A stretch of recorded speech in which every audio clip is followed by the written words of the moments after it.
The worst deliverability month I've had started with a perfect setup: SPF passing, DKIM passing, DMARC aligned and enforcing. Every checker I ran came back green, and the campaign still went to spam.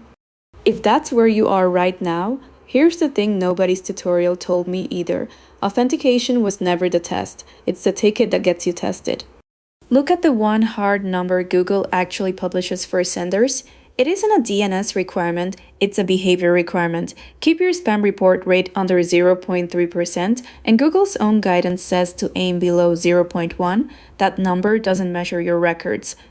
It measures what recipients do with your mail after it arrives, and that reframes everything. The ceiling Google publishes is entirely human behavior. In my own campaigns, the pattern has been consistent. Replies build the account up, recipients deleting without opening quietly wear it down, and a spam complaint costs more than 50 clean cents earned back.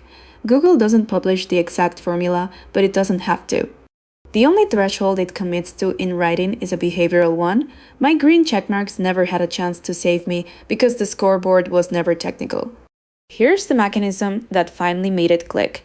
Google Postmaster Tools, free and most senders have never opened it, shows your domain's reputation tier, and per Google's own documentation, those reputation dashboards only score mail that already passes authentication. Read that again. Authentication doesn't earn placement, it earns evaluation. Pass the checks, and you enter a queue where your sending history decides everything. Fail them, and you're not even in the queue. So my spam problem was never a records problem.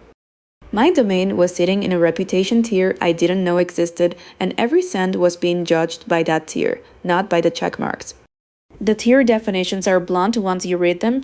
Google publishes 4 levels: bad, low, medium, high, and the official description of low reputation is 5 words long, likely to be marked as spam.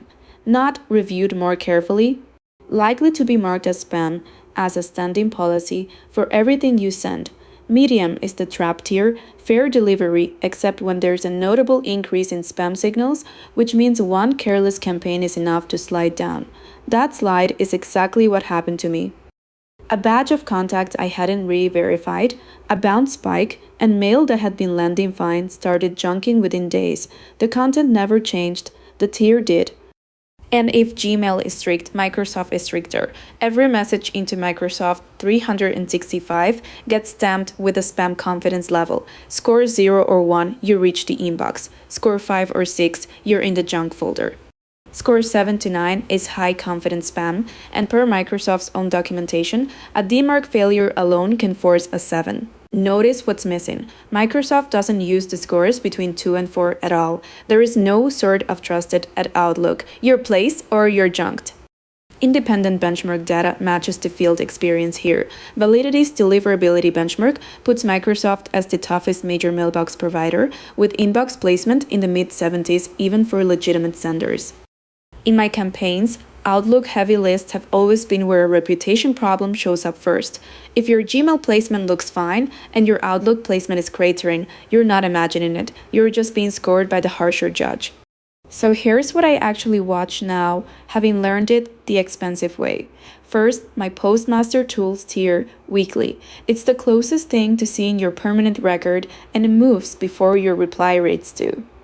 Second, spam report rate held under 0.1%, half of Google's ceiling, because by the time you touch 0.3, the damage is already behind you. Third, engagement over volume. Replies are the strongest positive signal I've seen, and recipients who never open are quietly voting against me, so they come off the list instead of getting a 5th touch. Fourth, bounce rate, which really means list verification before sending, not after.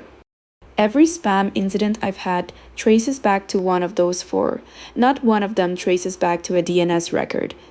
The fix that stuck for me wasn't another checker.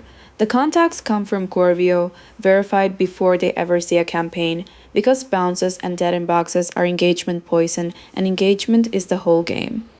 Instantly handles warm-up and keeps per inbox volume boring, which is what reputation building actually looks like day to day.